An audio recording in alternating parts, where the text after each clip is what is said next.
हाँ जी, depreciation chapter हम पढ़ रहे हैं और उसमें हम जो क्वेश्चन नंबर है वो कर रहे हैं क्वेश्चन नंबर 6 2020 19 और शायद 2018 की बुक के अकॉर्डिंग भी क्वेश्चन नंबर 6 ही हम करने जा रहे हैं और उससे पहले वाली बुक्स में ये क्वेश्चन नंबर 4 है।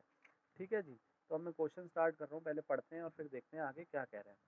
कह रहा है on 1 April 2015 A limited purchase a machine for 2,40,000 and spent rupees 10,000 on its erection.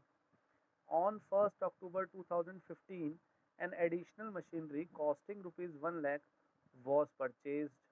On 1st October 2017, the machine purchased on 1st April 2015 was sold for rupees 1,43,000 and on the same date a new machine was purchased at a cost of 2 lakh. Show the machinery account for the first 4 financial years after charging depreciation at 5% per annum by the straight line method. ठीक है जी, अब इसमें याद रखना 10% नहीं 5% है depreciation का rate per annum. तो 10% सबको निकालना आता है, सबको आता है 10% निकालना, पीछे से एक ज़ीरो हटा दो और 5% भी मैंने आप लोगों को बताया हुआ है, उसका आधा कर दो। जो आप 10% निकालोगे जो अमाउंट उसका आधा कर दो तो वो आपका 5% निकल जाता है। तो बहुत ज़्यादा कंफ्यूज नहीं होना कि सर 5% निकालने में हमें बड़ी कंफ्यूजन हो रही है, बहुत मुश्किल नहीं है। और क्वेश्चन जो है हम स्टार्ट करते हैं और कहाँ से क्वेश्चन शुरू करेंगे, 1 अप्रैल 2015 से शुरू करेंगे और 15 16 16 17 17 18 और 18 19 मतलब 31 मार्च 2019 तक हमें ये क्वेश्चन करना है, क्योंकि उसने 4 साल का हमें मशीनरी अकाउंट या लेजर कह लो मशीनरी का वो बनाने को कहा है। तो हम फॉर्मेट बना लेते हैं और फिर जैसे जैसे क्वेश्चन कहता रहेगा उसके डेट वाइज हम क्वेश्चन को करते रहेंगे। तो हम ऊपर लिख लेते हैं मशीन अकाउंट। मशीन अकाउंट हमें बनाना है और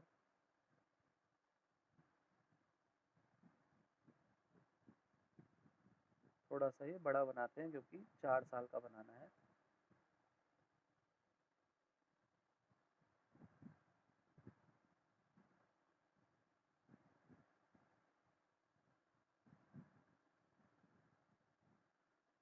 date particulars amount, date particulars amount. ठीक है जी, अब जो है क्वेश्चन स्टार्ट करते हैं। सबसे पहले 1 अप्रैल 2015 को हमने एक मशीन परचेज करी है 2,40,000 की और 60 नहीं 10,000 रुपीज़, 2,40,000 प्लस 10,000 रुपीज़ की हमने उसके इंस्टॉलेशन इरेक्शन में हमने पैसा खर्च करा है। तो आपको पता है जब भी हम कोई एसेट खरीदते हैं उसके साथ जो भी खर्चा करते हैं वो उसकी एसेट की कॉस्ट में ऐड हो जाता है।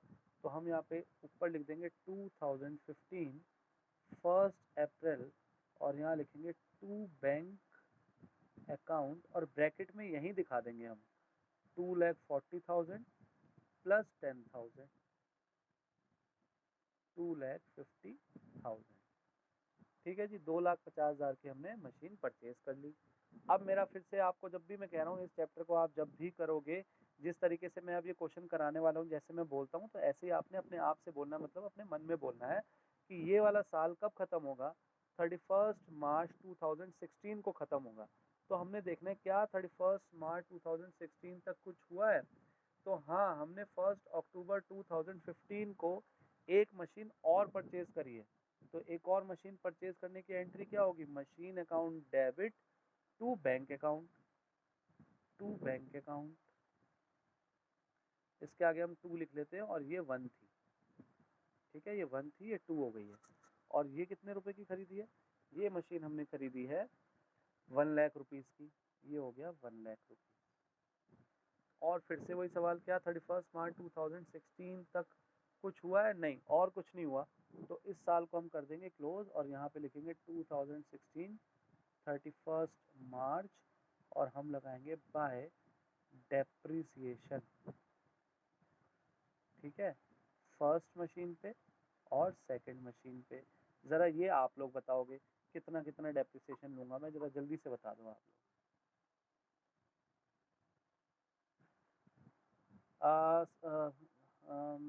अंश कह रहे हैं कि सर इस पे पहले वाले पे तो आप लगा दो कितना, 12,500। ऐसा क्यों करा अंश ने कि 25,000 का 5%, मतलब 25,000 का 2.5 लाख का 5% निकालने को कह रहा है अंश।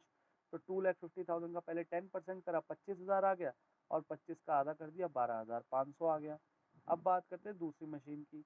इसका कितना बोला था अंश ने, या बाकी कोई और बताना चाहे? 2,500, बिल्कुल ठीक बताया अंश ने। कैसे? उसने कहा सर देखो 1 लाख की मशीन है, तो 1 लाख की मशीन का 5% कितना हो गया, 5,000 रुपये हो गया। लेकिन 5,000 तो पूरे साल का हुआ। हमने मशीनरी कब यूज़ करी है? 1 अक्टूबर से 31 मार्च तक। इस वाले की डेट चेंज है, ध्यान से देखो। 1 अक्टूबर से 31 मार्च 6 मंथ्स होते हैं। तो 5,000 का 6/12 कर दो, 5,000 इंटू 6/12, मतलब कि 5,000 का आधा कर दो, तो ये हो गया 2,500। बिल्कुल ठीक बताया अंश ने। और ये आएगा 15,000 रुपीज़। और अब हम कर देंगे दोनों साइड का टोटल। ये हो गया 3,50,000, और ये भी हो गया 3,50,000। और 3,50,000 में से माइनस करेंगे तो कितना आएगा? 3,35,000 रुपीज़। और यहाँ लिख देंगे बाय बैलेंस CD। अब मैं 1 और 2 का अलग अलग नहीं लिख रहा अभी भी, ठीक है ना। अभी हम ऐसे कर रहे हैं कि बैलेंस CD दोनों मशीन के अलग अलग नहीं लिख रहे, कि भाई 3,35,000 में से पहले मशीन की वैल्यू कितनी बची है, और 1 लाख की जो सेकंड मशीन है उसमें से उसकी कितनी वैल्यू बची है, ठीक है ना। तो अभी हम ये नहीं कर रहे, अलग अलग नहीं लिख रहे। और अभी आ गया टू बैलेंस BD, और डेट आएगी 2016 1 अप्रैल, और अमाउंट आएगा 3,35,000। ठीक है जी। अब फिर से वही बात, जब आप नए साल में आते हो आपको क्या देखना है? 1 अप्रैल 2016 वाला जो ईयर है वो कब खत्म होएगा? 31 मार्च 2017। तो हमने देखना है 31 मार्च 2017 तक कुछ हुआ है क्या? तो कोई बताएगा मुझे 31 मार्च 2017 तक कुछ हुआ है क्या? नहीं हुआ। 1 अक्टूबर 2017 को हुआ है, और वो 31 मार्च 2017 के बाद आता है। तो इस साल में कुछ भी नहीं हुआ। तो इस साल में कुछ भी नहीं हुआ तो सिर्फ सीधा क्या करेंगे? 2017 31 मार्च को यहाँ लिख देंगे बाय डेप्रिसिएशन, फर्स्ट मशीन पे और सेकंड मशीन पे। तो फर्स्ट मशीन पे अब कितना डेप्रिसिएशन लगेगा? इस पे तो वही लगेगा 12,500 रुपये, 2,50,000 का 5%। और अब 1 लाख पे कितना लगेगा? 2,500 लगाऊं या कुछ और अमाउंट लगाऊं? कोई बताएगा कितना लगेगा? टू वेरी गुड, अंश ने कहा है सर 5,000। क्यों? क्योंकि अब तो ये वाली मशीन जो है सेकंड मशीन इस वाले साल में तो 1 अप्रैल से 31 मार्च पूरे साल यूज हुई है, तो पूरे साल का डेप्रिसिएशन लगेगा। और 1 लाख का 5% कितना होता है? 5,000। तो वो सीधा इतना लगेगा, और हमारा जो अमाउंट है वो आएगा 17,500। और फिर दोनों साइड का कर देंगे टोटल। ये हो गया 3,35,000, 3,35,000। और इसमें से माइनस कर देते हैं 0 0 5 और 5 10 1 8 7 15 1। ये हो गया बाय बैलेंस CD 3,17,500। अब इसकी वैल्यू बची है इन दो मशीन की, जो कि 3.5 लाख की थी जब खरीदी थी। आज इनकी वैल्यू 3,17,500 बची है। कौन सी तारीख को? 31 मार्च 2017। और ये यहाँ पे क्या बन जाएगा? टू बैलेंस BD 1 अप्रैल 2017, और ये आएगा 3,17,500। अब फिर से वही सवाल, क्या 31 मार्च 2018 तक कुछ हुआ है? 31 मार्च 2018 तक कुछ हुआ है? हाँ।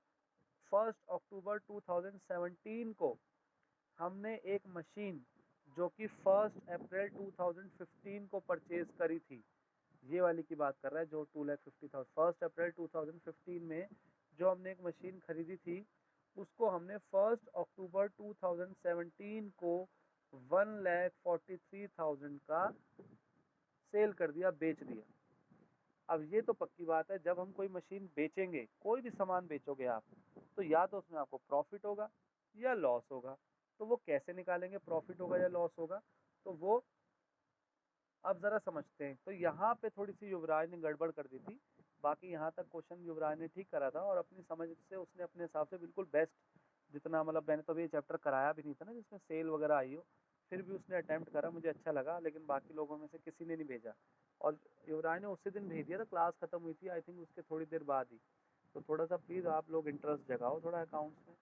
तो ज़रा देखो अब इसको कैसे करेंगे। अब हम क्या करेंगे, वर्किंग नोट्स बनाएंगे। ज़रा देखो वर्किंग नोट्स, वर्किंग नोट्स भी चेक होते हैं, ज़रा देखो वर्किंग नोट्स कैसे बनेंगे। अब आप यहाँ लिखोगे कैलकुलेशन ऑफ प्रॉफिट और loss on sale of machine. ठीक है, अब हम क्या कैलकुलेट करेंगे, कैलकुलेशन ऑफ प्रॉफिट और loss on sale of machine.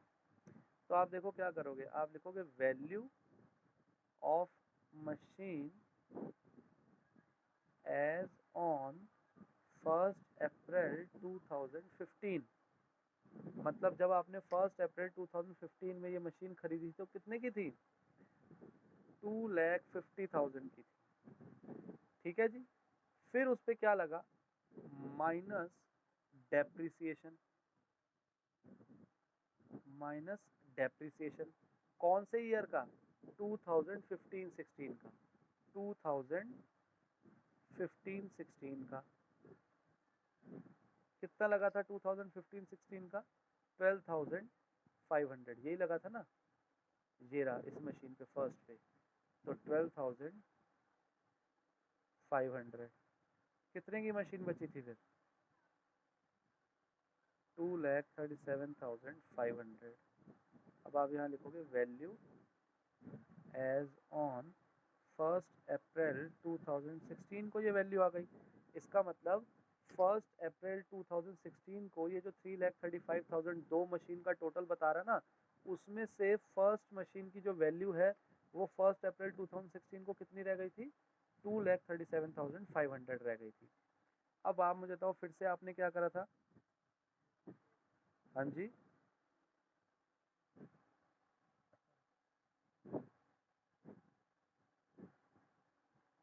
Balances ही तो है। हाँ देखो, अगर हम अलग अलग लिखते बैलेंस बीडी दोनों के, तो हम यहाँ पर कितना लिखते, फर्स्ट मशीन का लिखते ये वाला 2,37,500 और दूसरी मशीन का जो बाकी होता वो लिखते। तो अभी हम वर्किंग नोट्स जो हैं उसमें दिखा रहे हैं ये चीज़ कि अब हमने डेप्रिसिएशन लगाया 2016 और 17 का। 2016-17 का डेप्रिसिएशन कितना लगाया हमने, 12,500।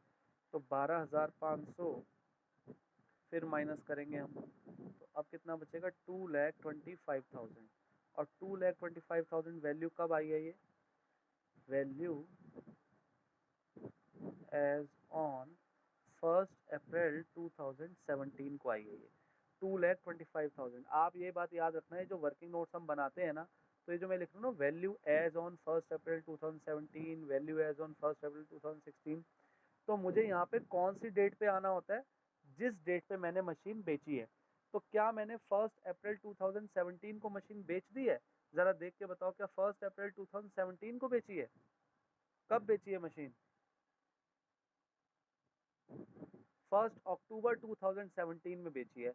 और मैंने ये जो डेप्रिसिएशन माइनस करके मैं पहुंचा हूँ, तो ये मैं कौन सी तारीख पे पहुंचा हूँ, वैल्यू एज ऑन 1 अप्रैल 2017 पे पहुंचा हूँ। तो क्या मुझे 2,25,000 को 1,43,000 जितने की मैंने बेची है इससे कंपेयर करना चाहिए, या मुझे अभी 1 अक्टूबर तक इसकी वैल्यू निकालनी चाहिए।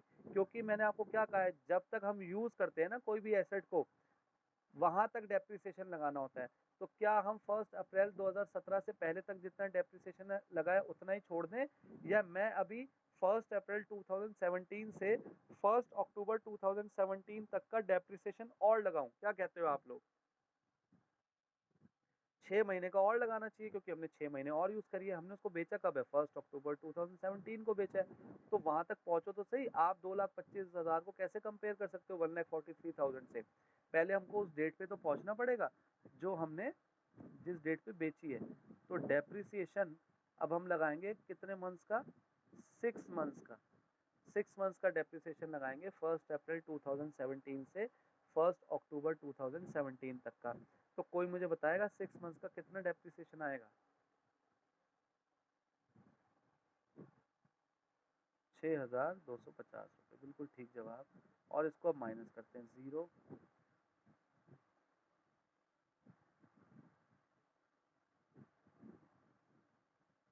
2,18,750, 2,18,750। और इसके लिए मैं देखो क्या लिख सकता हूँ, मैं यहाँ लिख सकता हूँ वैल्यू एज ऑन 1 अक्टूबर 2017। ये जो वैल्यू मैंने निकाली है अपनी बुक्स की, इसमें मैं कह सकता हूँ कि 1 अक्टूबर 2017 को मेरे मशीन की वैल्यू 2,18,750 रुपये है। अब क्या करना चाहिए मुझे, इतने की वैल्यू है मेरी मशीन की, और मैंने बेची कितने की है, सोल्ड कितने की करी है, 1,43,000 की। तो मुझे बताओगे ये जो डिफरेंस आएगा ये मेरा प्रॉफिट है या लॉस है। मेरे को कोई चीज़ 2,18,750 की पड़ी है और मैं बेच कितने की रहा हूँ, 1,43,000 की। जो ये अमाउंट आएगा वो आएगा लॉस। ज़रा देख लेते हैं कितना आएगा, और आंसर आप लोग मैच कर लेना, क्या यही आ रहा है, कहीं कोई गड़बड़ होगी तो फिर मैं इसको देखूंगा। 75,750 रुपीज़, तो 75,750 रुपये का हमारा लॉस आ रहा है। अब देखो ये निकालना कोई बहुत मुश्किल काम नहीं है जो मैंने नीचे करा है। आपको यही तो देखना है डेप्शन कितना कितना लगाया, और आपको एक रूल बांध लो कि जब हम इसको सोल्ड कर रहे हैं वो कौन सी तारीख है, उस तारीख तक हमने उसको इस वैल्यू एज ऑन जो है उसको लेकर आना है, क्योंकि तभी तो हम इन दो अमाउंट को हम कंपेयर तभी तो कर पाएंगे जब दोनों सेम डेट पर होंगी। सेल कब करिए, 1 अक्टूबर 2017 को, और हमारी जो वैल्यू है वो हमें कहाँ तक लानी पड़ेगी, 1 अक्टूबर 2017 तक लानी पड़ेगी। तभी तो देखेंगे एक्चुअल में हमें प्रॉफिट हो रहा है लॉस। वरना आप कहोगे सर 2.5 लाख की ली थी, 1,43,000 की बेच दी, तो हमें तो 1,07,000 का नुकसान हो गया। नहीं जी, आपने उसको यूज भी तो करा है, 2.5-3 साल यूज भी तो करा है, तो इसलिए आप इस अमाउंट से कंपेयर करोगे इसको, तो उस हिसाब से हम कहेंगे कि हमारा जो लॉस आ रहा है वो 75,750 का आ रहा है।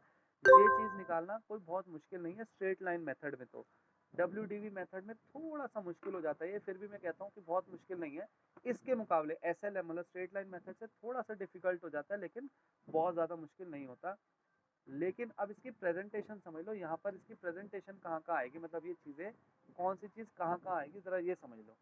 देखो आपने ये जो 12,500 का डेप्रिसिएशन लगाया है 16-17 में, और वैल्यू आपकी 1 अप्रैल 2017 को 2,25,000 आ गई है, तो 1 अप्रैल 2017 तक तो हमने भी क्वेश्चन कर लिया है।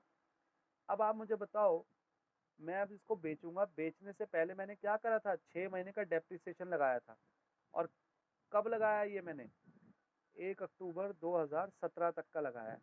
तो क्या मुझे यहाँ पे सबसे पहले 6 महीने का डेप्रिसिएशन नहीं दिखाना चाहिए, जो मैंने 1 अक्टूबर 2017 को लगाया है। मैंने ये वाला देखो 6,250 रुपये जो डेप्रिसिएशन 1 अक्टूबर 2017 को लगाया था ना, ये वाला डेप्रिसिएशन 6,250, तो ये तो इसी साल में लगाया है ना मैंने, इसी साल में लगाया और इस डेट पे लगाया है।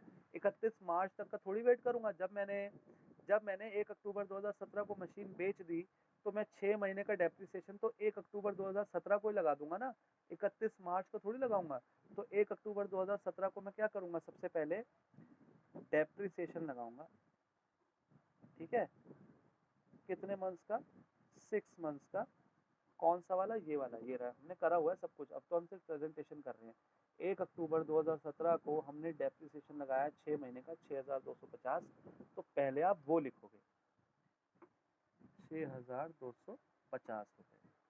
अब आपने क्या करा है, इसको सेल करा है, फिर आपने क्या कर दिया, इसको इसको आपने क्या करा, सेल कर दिया 1,43,000 का। कोई मुझे बताएगा सेल करने की एंट्री क्या होती है, जब हम मशीन सेल करेंगे ये एंट्री क्या होगी, bank account debit to machine, cash या बैंक, ये भी इस चैप्टर में हम बैंक मान के चलेंगे, तो एंट्री होगी bank account debit to machine. तो मशीन क्या हुई है, क्रेडिट हुई है, मशीन की क्रेडिट साइड है ये। और कौन सी तारीख को मशीन सेल करी है, 1 अक्टूबर को 2017 को, तो यहाँ लिखेंगे बाय बैंक। और ये फर्स्ट वाली मशीन थी ना, वो बेच दी हमने।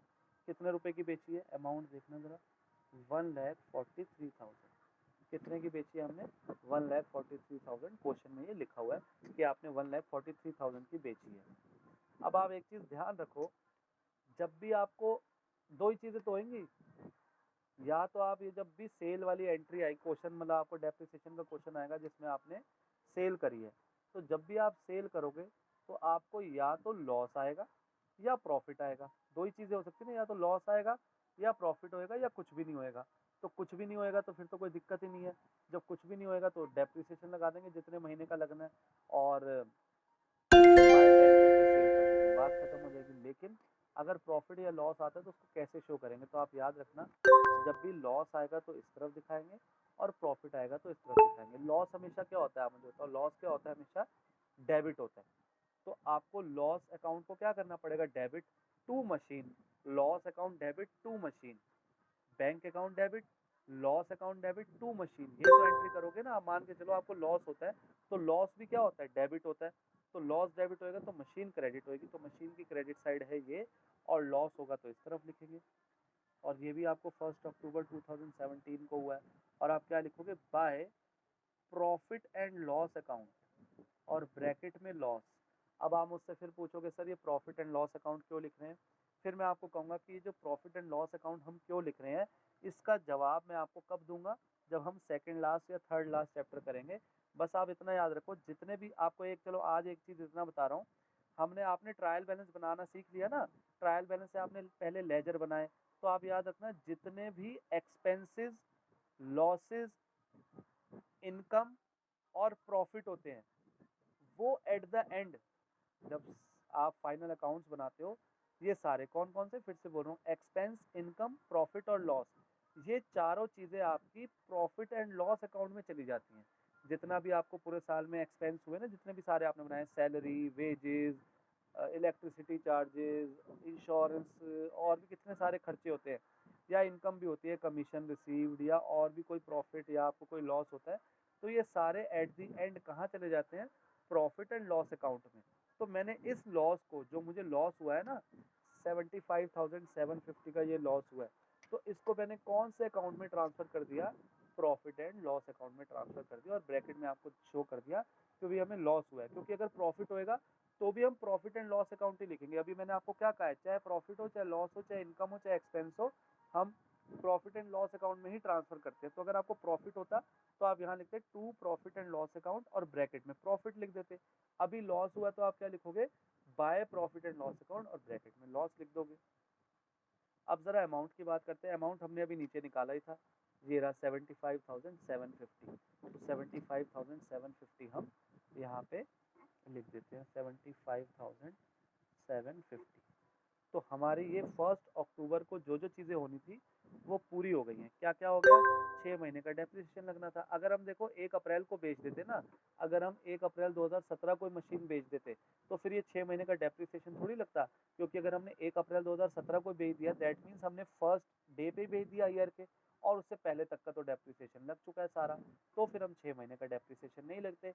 लेकिन यहाँ पे 1 अक्टूबर को बेची है, और 1 अप्रैल से 1 अक्टूबर 6 महीने होते हैं, इसलिए 6 महीने का डेप्रिसिएशन लगाया। कौन सी मशीन पे, जो मशीन हम बेच रहे हैं 2,50,000, दूसरी पे नहीं लगाया। देखो दूसरी पे डेप्रिसिएशन नहीं लगाया, उस पर कब लगेगा, उस पर 31 मार्च को लगेगा, क्योंकि वो मशीन तो हम कंटिन्यू कर रहे हैं, तो उस पर तो साल के एंड पे लगेगा। लेकिन जो ये वाली मशीन थी 2.5 लाख रुपए की, उसको हमने 1 अक्टूबर को बेच दिया, इसलिए हमने उस पर 1 अक्टूबर को डेप्रिसिएशन लगाया, क्योंकि हमने बेचना था उसको। और अब फिर से मेरा सवाल यही है, हम क्या देखेंगे, हम कहेंगे क्या 1 अप्रैल 2017 से लेकर 31 मार्च 2018 के बीच कुछ और हुआ है। तो आप में से कोई बता सकता है कुछ और हुआ है, या मैं अब इसका टोटल करूं दोनों साइड का। क्वेश्चन देखो, और हाँ सेम डेट पे, मतलब 1 अक्टूबर 2017 को एक मशीन और परचेज करी है, तो हम यहाँ लिखेंगे 2017 तो लिखा ही हुआ है, 1 अक्टूबर टू बैंक अकाउंट, और इसको लिखेंगे 3 कितने की खरीदी है, 2 लाख रुपीज की। और अब 31 मार्च 2018 तक कुछ भी नहीं हुआ, तो अब मैं यहाँ लिखूंगा 2018 31 मार्च, और यहाँ लिखूंगा बाय डेप्रिसिएशन। कौन कौन सी मशीन पे, सेकंड और थर्ड। अब फर्स्ट पे नहीं लगेगा, फर्स्ट पे नहीं लगेगा, क्यों, क्योंकि फर्स्ट मशीन तो हमने बेच दी, जो मशीन बेच दी उस पर कैसे लगेगा डेप्रिसिएशन। तो ये बात यहीं ख़त्म हो गई।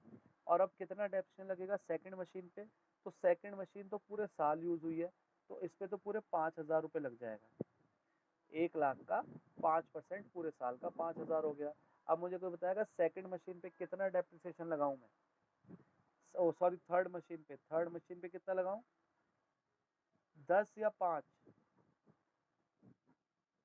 5 कैसे निकाला युवराज ने, 2 लाख का 5% होता है 10,000 रुपये, लेकिन 1 अक्टूबर से यूज करना शुरू करा है, तो इसका मतलब 6 महीने के लिए यूज करा है, तो 10,000 का आधा कर देंगे 5,000, और ये हमारा 10,000 रुपये ये आ गया।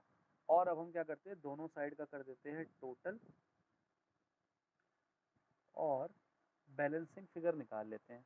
तो यहाँ का टोटल आएगा 5,17,500, यहाँ भी लिख दो 5,17,500, ठीक है जी। तो ये आ गया 0,0,0, 5 और 5 10, 1 और 2 3 और 7 10 और 5 15, 1 और 10 और 5 15 और 2 17, 1 और 4 5 और 7 12 और 1 13 और 8 21, 2 और 1 3 और 2 5, तो ये आ गया 2,82,500 बाय बैलेंस CD, और ये आएगा 31 मार्च 2018। और क्या मैं क्वेश्चन को यहीं ख़त्म कर दूं या 1 साल का और बनाना है, अभी 4 साल का बनाना है? तो देखो कितना बना है, हाँ 1 साल बना है, 2 साल बना है, 3 साल बना है, मतलब 1 2 3, अभी 1 साल का और बनाना है। तो 1 साल का और बनाना है, लेकिन कोई इसमें मुश्किल नहीं आएगी क्योंकि अब कुछ खरीदा बेचा नहीं है। तो टू बैलेंस BD आ जाएगा 2,82,500, और यहाँ डेट आ जाएगी 2018 1 अप्रैल, और 1 अप्रैल 2018 से लेके 31 मार्च 2019 तक कुछ भी नहीं हुआ। तो हम यहाँ लिख देंगे 2019 31 मार्च, और यहाँ लिखेंगे बाय डेप्रिसिएशन, और ये लगेगा सेकंड मशीन पे और थर्ड मशीन पे। ज़रा जल्दी से बताओ आप लोग कितना लगेगा, ये आप लोग बताओगे, और मैं इसको, हाँ वेरी गुड, सेकंड मशीन पे तो 5 ही लगेगा, अब जो लगता ही आ रहा है। और अब इस थर्ड मशीन पे 2 लाख का 5% 10,000 पूरे साल का लगेगा, क्योंकि पूरे साल यूज़ हुई है इस वाले साल में। तो ये आ गया 15,000 रुपये। और अब हम यहाँ कर देते हैं 2,82,500, और ये आ गया 2,82,500, और यहाँ लिखेंगे बाय बैलेंस CD 31 मार्च, और ये कितना आ जाएगा, 2,67,500, 2,67,500, बिल्कुल ठीक। और ये यहाँ लिख देंगे 2,67,500, और यहाँ लिख देंगे टू बैलेंस BD, और ये 2019 1 अप्रैल, और ये यूँ फिनिश। तो इस तरीके से आपका ये क्वेश्चन होना था। किसी को इस क्वेश्चन में डाउट है तो पहले मुझसे पूछ लो। क्वेश्चन कह रहा है डेप्रिसिएशन में, कह रहा है एक फर्म है, मतलब एक बिजनेसमैन है जो भी है, उसने एक मशीन खरीदी है, 7,40,000, 7,40,000 की मशीन खरीदी है 1 अप्रैल 2016 को, ठीक है। 7,40,000 की एक मशीन खरीदी है 1 अप्रैल 2016 को, और 60,000 उसके इंस्टॉलेशन में लगा दिए, इंस्टॉलेशन में, ठीक है जी। इसका क्या करना है आप लोगों को पता है। और कह रहा है, क्वेश्चन कह रहा है कि ना इनको उम्मीद है, जिन्होंने ये खरीदी है ना, जो बिजनेसमैन है, जो फर्म है, उनको उम्मीद है it's useful life is estimated to be of 5 years. कह रहे हैं कि इस मशीन की जो एस्टिमेटेड लाइफ है, जो उनको लगता है कि भाई इसकी एस्टिमेटेड लाइफ जो है कि ये मशीन कितने टाइम चलेगी, तो उनको लगता है ये 5 साल चलेगी। इसकी जो लाइफ है वो 5 ईयर्स की लाइफ है, ऐसा उन्होंने एस्टिमेट लगाया है। और कह रहे हैं कि 5 साल बाद जब ये इसकी लाइफ ख़त्म हो जाएगी, तो स्क्रैप में तो बिकेगी ना, आपको पता है कुछ ना कुछ तो वैल्यू मिल ही जाती है ना, आप ख़राब मशीन भी, ख़राब मोबाइल फ़ोन भी बेचोगे, कुछ ना कुछ तो मिल जाता है ना। तो उसको कह रहे हैं कि इसकी जो स्क्रैप वैल्यू है, स्क्रैप वैल्यू मतलब जो 5 साल बाद जब इसकी वैल्यू ख़त्म हो जाएगी, तो उसके बाद जब हम इसको बेचने जाएंगे, तो कह रहे हैं ये 40,000 की तो बिकी जाएगी, ऐसा इनका एस्टिमेशन है। क्या पता 40 से ज़्यादा की बिके, क्या पता 40 से कम की बिके। पर अब आप एक बार क्वेश्चन समझ लो क्या कह रहा है। क्वेश्चन कह रहा है कि 1 अप्रैल 2016 को उन्होंने एक मशीन खरीदी है 8 लाख रुपए की। अब मैं सीधा 8 बोल रहा हूँ क्योंकि आप लोगों को पता है इसको 8 लाख ही कहते हैं, जो उसके साथ खर्चा करते हैं उसको भी इसमें इंक्लूड करते हैं। और कह रहे हैं कि उनको उम्मीद है कि इसकी जो एस्टिमेटेड लाइफ है वो 5 साल चलेगी, और 5 साल बाद जब हम उनको बेचने जाएंगे स्क्रैप वैल्यू में उस मशीन को, तो 40,000 रुपये का उनको अनुमान है कि उनको 40,000 रुपये की ये बिक जाएगी। तो आपसे क्वेश्चन में क्या कह रहा है, कह रहा है आप बताओ कि हर साल का इस पे डेप्रिसिएशन कितना लगना चाहिए, एनुअल डेप्रिसिएशन। ठीक है, मतलब कि इस मशीन पे हम एनुअली कितना डेप्रिसिएशन लगाए। क्वेश्चन में नहीं बताया हुआ कि स्ट्रेट लाइन लगाना है या डब्ल्यूडीवी लगाना है, बट हम इसको हर साल सेम डेप्रिसिएशन ही लगाएंगे। जो हम निकालेंगे ना उसमें हर साल एनुअल डेप्रिसिएशन सेम ही निकालेंगे। तो आपको पता है कि एनुअल डेप्रिसिएशन हर साल सेम कौन से वाले मेथड में लगता है, एसएलएम में या डब्ल्यूडीवी में सेम आता है हर साल डेप्रिसिएशन? किस में आता है सेम? एसएलएम में। हर साल स्ट्रेट लाइन मेथड में आपका डेप्रिसिएशन सेम आता है, क्योंकि वो ओरिजिनल कॉस्ट पे लगता है, तो हर बार 10% उसी पे लगेगा, या 5% जो भी आएगा। तो आपसे एक तो कह रहा है कि आप बताओ हर साल डेप्रिसिएशन कितना लगाना चाहिए हमें इस मशीन पे।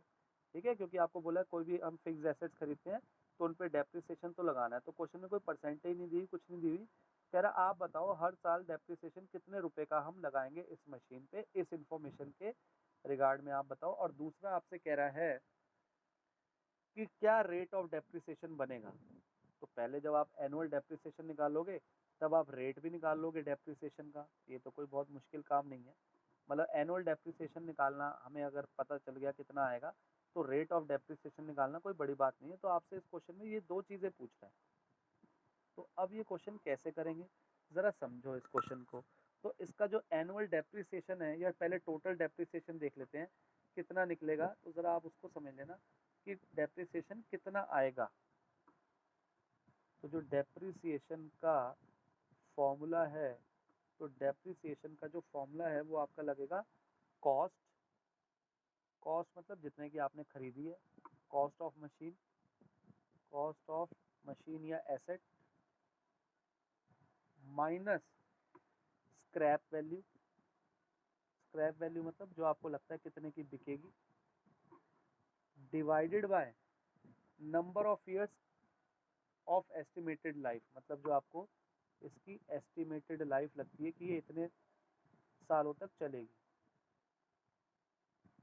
ठीक है, तो इससे आपका डेप्रिसिएशन निकल आएगा। ज़रा देखते हैं, कॉस्ट ऑफ मशीन कितनी थी, 8 लाख रुपए। स्क्रैप वैल्यू कितनी है, 40,000 रुपीज़। एस्टिमेटेड लाइफ कितनी है, 5 ईयर्स। तो आप इसको सॉल्व करोगे तो ये आएगा 7,60,000 रुपये डिवाइडेड बाय 5। तो ये जो आपका अमाउंट आएगा 1,52,000 रुपीज़,